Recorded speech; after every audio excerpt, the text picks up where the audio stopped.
নমস্কার, আমি ঈপ্সিত, এই প্রতিষ্ঠানের রিসার্চ ডিভিশনের কোঅর্ডিনেটর। আজকে আমাদের এই এপিসোডে একজন স্পেশাল গেস্ট আসেন। এই প্রথমবার আমরা টক শো করছি অনুভব 2.0-তে।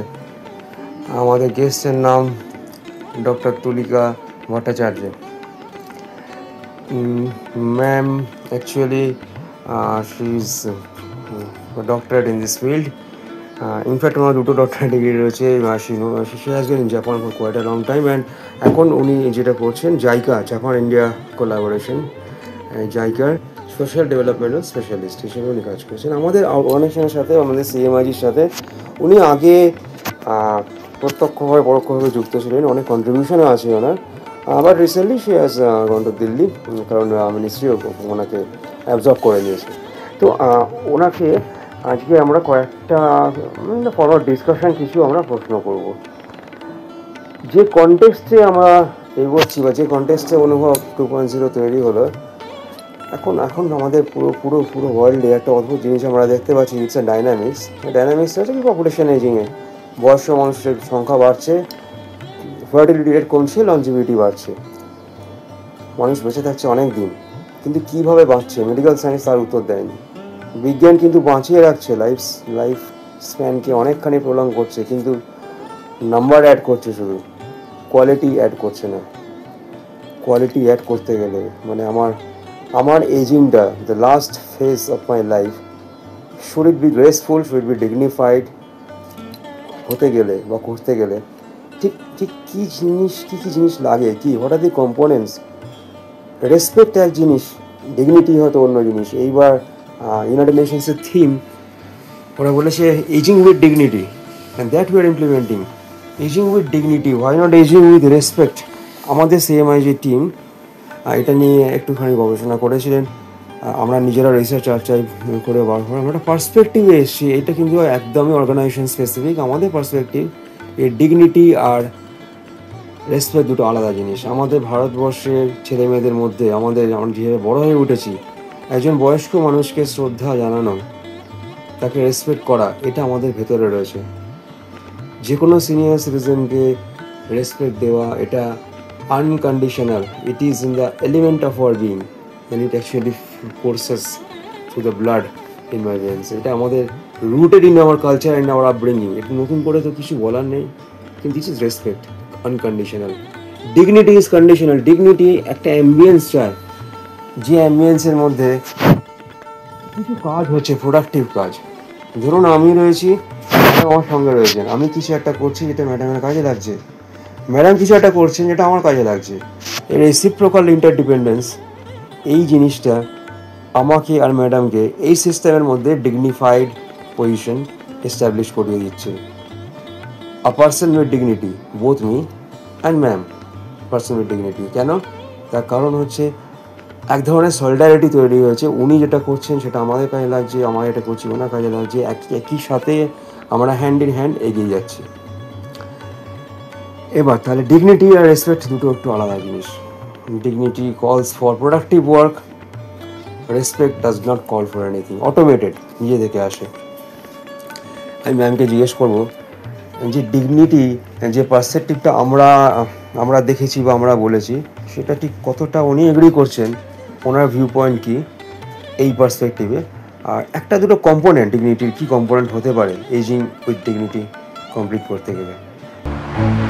বরিষ্ঠ নাগরিক আমরা সবাই আছি তোমাদের সাথে, বরিষ্ঠ নাগরিক আমরা সবাই আছি তোমাদের সাথে।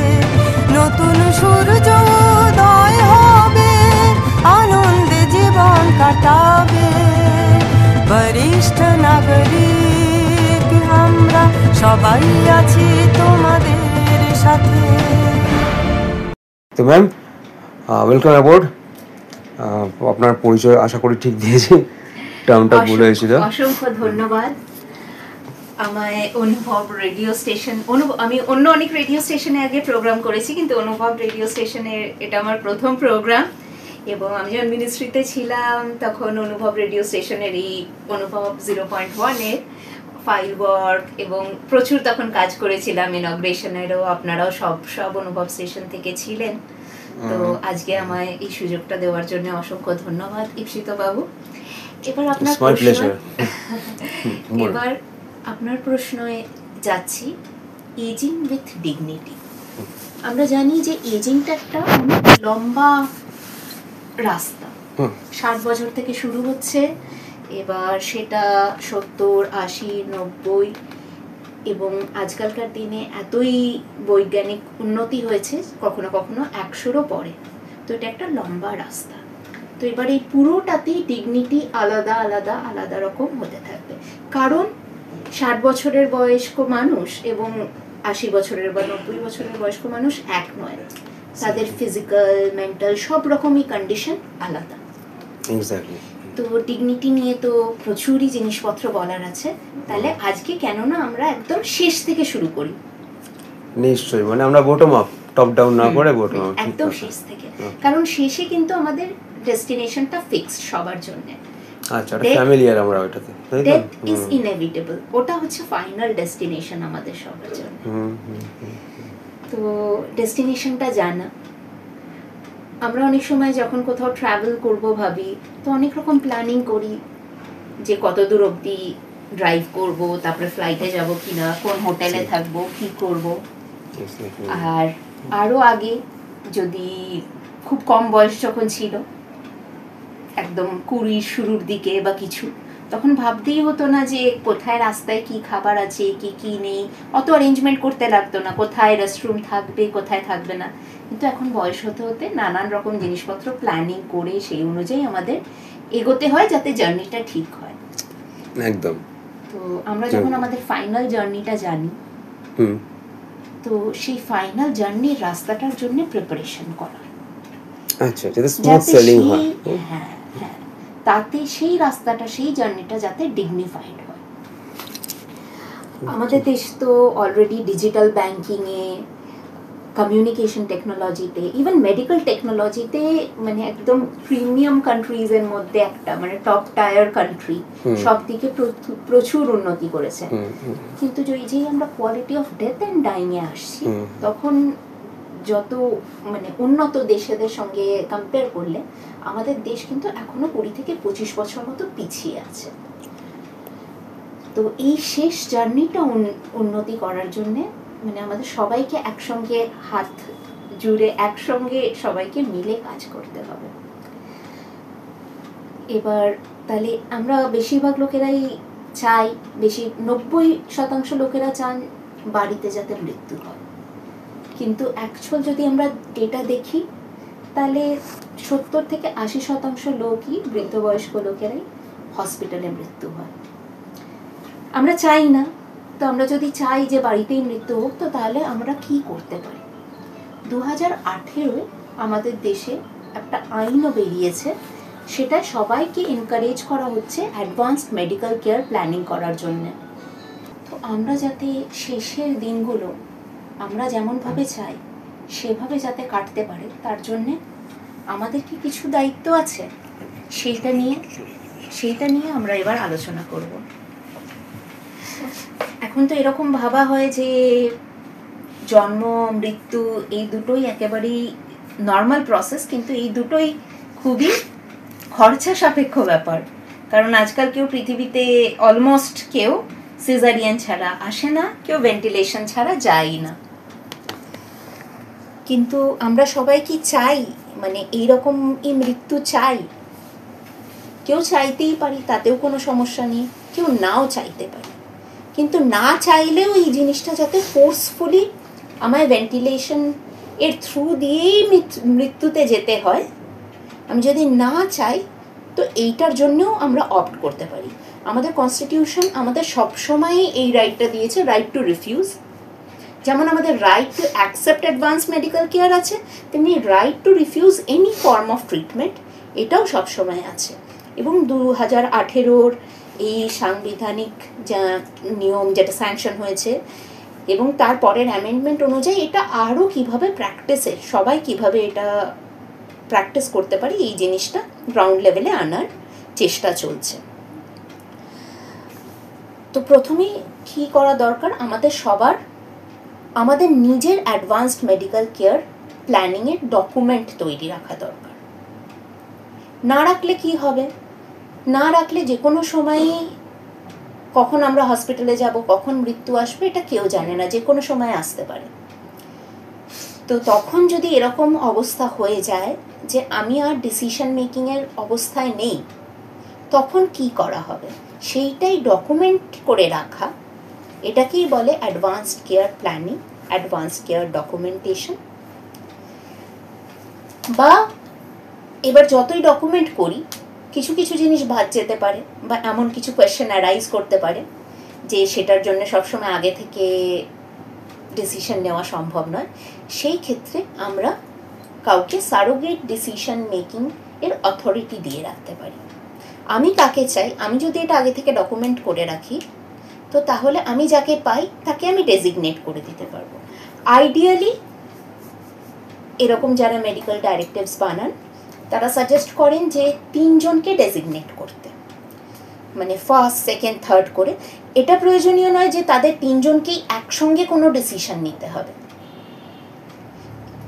3 জনের মত যে মিলবে সবসময় এসেনশিয়াল নয়, কিন্তু যার নাম ফার্স্ট আছে তাকে কন্ট্যাক্ট করা হবে প্রথমে মেডিকেল ডিসিশন মেকিংয়ের জন্য, তারপরে দ্বিতীয়তে যার নাম আছে। এবার তারা নিজেদের মধ্যে ডিসকাস করে করতে পারে, সেটাই সমস্যা নেই, কিন্তু at one point of time একজনেই ডিসিশন নেবেন। তাহলে প্রথমে আমায় অ্যাডভান্সড কেয়ার ডাইরেক্টিভ করতে হবে। দ্বিতীয় আমায় ভাবতে হবে আমি যখন ডিসিশন মেকিংয়ের কন্ডিশনে নেই, তখনও যদি কিছু ডিসিশন নিতে হয় তাহলে তখন কে নেবে, তা কাউকে ডেজিগনেট করতে হবে।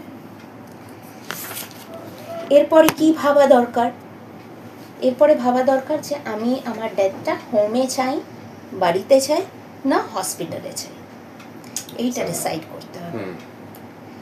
যার যেটা ডিসিশন সেই অনুযায়ী এই ডিসিশনগুলো আগে থাকলে বাড়ির লোকেদের মধ্যেও অনেক সময় এক একজনের এক এক রকম মত হয় এবং তাদের মধ্যে মতবিরোধ হয় এবং সব রকম ডিসিশন নেওয়ার অত রকম টাইম থাকে না।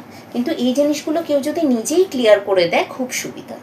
এবং আজকাল আমরা এমন ভবিষ্যতের দিকে এগোচ্ছি যেখানে আমরা অনেকেই হয়তো একা থাকবো, কেউ ডিসিশন নেওয়ার থাকবে না, পরিবারের সেরকমভাবে কেউ নাও থাকতে পারে। তো এই ডিসিশনগুলো ক্লিয়ার করে রাখলে খুবই সুবিধা হয়। কারণ আমরা অনেক সময়ই ভাবি যে ডাক্তার ডিসিশন নেবে, কিন্তু এই ডিসিশনগুলো ডাক্তারেরও নেওয়ার খুব একটা কিছু নেই। ডাক্তারকে যেভাবে ইনস্ট্রাক্ট করা হবে ডাক্তারও সেই রকমভাবেই এগোতে পারবে। এবার হোম বা হসপিটাল ডিসাইড করার পরে সেকেন্ড ব্যাপার হচ্ছে যে হসপিটালেও যদি গেলাম, ধরুন আমার বাড়িতে কেউ নেই, আমি একটু মিনিমাল, মানে আমি খুব শান্তিপূর্ণভাবে মারা যেতে চাই, খুব ব্যথা বেদনার মধ্যে নয়, খুব কষ্টের মধ্যে নয়, তো তাহলে আমি হসপিটাল সার্ভিস অপ্ট করতে পারি।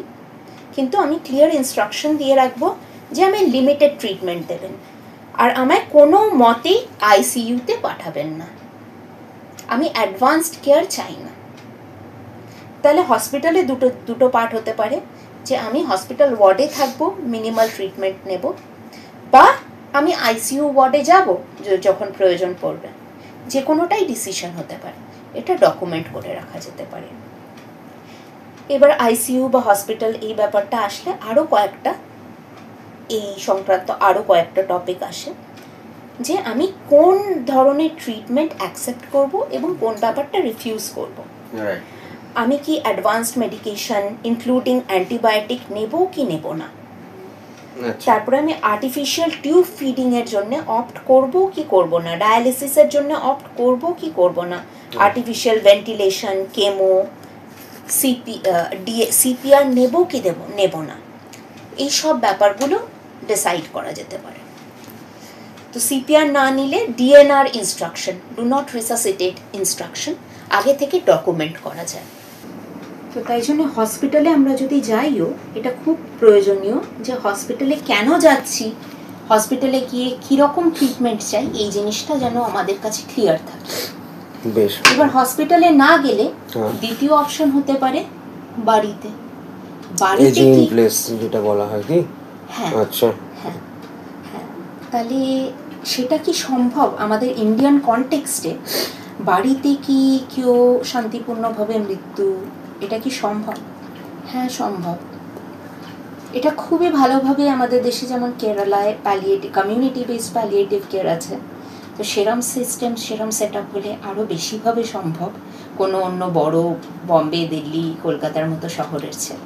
কিন্তু না হলেও সেট আপ করা যেতে পারে বাড়িতেও এইসব ক্লিয়ার ইনস্ট্রাকশন যদি থাকে, এবং বাড়িতেও যদি if all this documentations are in place, যাতে বাড়ির লোকেরা নিজেদের মধ্যে না ঝগড়া করে, কে কী করবো প্রপার প্ল্যানিংয়ে বাড়িতেও এটা খুবভাবে সম্ভব।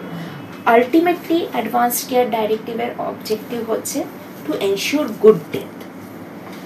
গুড ডেথ মানে আমাদের আগে থেকে জানা দরকার যে কখন when death is coming, মৃত্যুটা কখন আসছে, এবং সেই সময় আমি কি করতে চাই, কার কার সঙ্গে দেখা করতে চাই, এবং তার আগে আমার যা যা দায়িত্ব আছে বা আমি যা যা আগে থেকে করতে চাই আনফিনিশড বিজনেস, হ্যাঁ হ্যাঁ সেই সব জিনিসগুলো যেন আমি অ্যাড্রেস করতে পারি এইটা।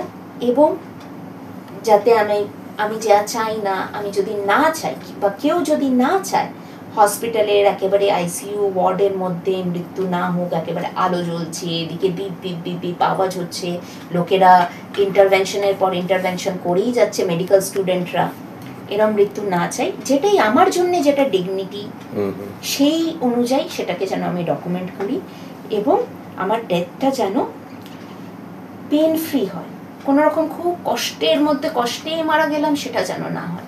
কারণ আমরা আজ মৃত্যুকে হয়তো আটকাতে পারি না, কিন্তু আমরা টেকনোলজিক্যালি সায়েন্টিফিক্যালি এতটা এগিয়ে গেছি যে আমরা যাতে পিসফুল ডেথ পাই এইটা এনশিওর করা যেতে পারে। তো এই জিনিসের জন্যে আমাদের সবারই একসঙ্গে মানে হাতে হাতে রেখে একসঙ্গে সবাইকে কাজ করা উচিত, যাতে আমরা অ্যাডভান্সড মেডিকেল কেয়ার ডকুমেন্টেশন করতে পারি, এই ব্যাপারটা নিয়ে আরও জানতে পারি। যেমন হেলথ এডুকেশন হয় তেমনি ডেথ এডুকেশন, ডেথ লিটারেসিও হয়। এরপরে আবার যদি কখনো প্রোগ্রাম করার সুযোগ হয় সেখানে আমরা কিছু কিছু জিনিস আজকে আলোচনা করতে পারলাম না, যেমন সারোগেট ডিসিশন মেকারের কথা বললাম। যদি সারোগেট ডিসিশন মেকার হবে আমার ক্ষেত্রে না ডকুমেন্ট করে রাখি, তো তখন বাই ডিফল্ট কে সারোগেট ডিসিশন মেকার হয়ে যায়, এবং তার সঙ্গে আগে যদি না আলোচনা করা থাকে তার কি কি রকম সমস্যা হতে পারে। এবং আমরা যারা এই পুরো এজ কেয়ার ইন্ডাস্ট্রিতে আছি, আমরা হয়তো অনেক সময় through experience, through knowledge, through training অনেক কিছু আগে থেকে ফোরসি করতে পারবো, কিন্তু that is not enough. Foresee করা is not enough, we also need to foreshare and plan with all the other stakeholders, যেমন যে বয়স্ক মানুষ, তার পরিবারের লোক, তার আশপাশ কি, তাই সবাইকে আমাদেরকে একসঙ্গে কাজ করতে হবে। তো আমি আশা করছি যে আমরা সবাই এই বিষয়ে একসঙ্গে কাজ করব ভবিষ্যতে। ধন্যবাদ। নিশ্চয়ই ধন্যবাদ আপনাকে ম্যাম। অনেক নতুন খুব এনরিচিং আপলিফটিং কিছু কথা বললেন, যে কিছু ইনফরমেশন যেগুলো একেবারে জানা ছিল না। আমার মনে হয় ইনফ্যাক্ট আমাদের সবারই মনে হয় যে এটা মানে this is the urgent need of the day, সবার জানা উচিত। হ্যাঁ, প্রত্যেকটা সোশ্যাল স্টার্টার থেকে শুরু করে সমস্ত সিনিয়র সিটিজেনদের আমাদের কমিউনিটি এটা জানা উচিত, ওয়াকিবহাল থাকা উচিত এই ব্যাপারে। তো আশা করছি আমরা খুব শিগগিরই একটা স্লট পাবো, মেবি টুমোরো বা ডে আফটার টুমোরো। তার মধ্যেই আমরা পরের এপিসোডটা যেগুলো বাদ চলে গেছে, আরও কিছু ফাইনাল নুয়ান্সেস, বাকিদের কিছু যদি প্রশ্ন থাকে যারা শুনছেন অডিয়েন্স, একটা যদি লাইভ অডিয়েন্সের সামনে একটা ট্রেনিং সেশনের মধ্যে যদি বলা যেতে পারবেন তাহলে খুব ভালো হয়। আমরা দেখছি আপাতত অনেক ধন্যবাদ। We are honoured and we are grateful to you. I see you soon. Okay, thank you. বরিষ্ঠ নাগরিক আমরা সবাই আছি তোমাদের সাথে, বরিষ্ঠ নাগরিক আমরা সবাই আছি তোমাদের সাথে। নতুন সূর্যোদয় হবে, আনন্দে জীবন কাটাবে, বরিষ্ঠ নাগরিক আমরা সবাই আছি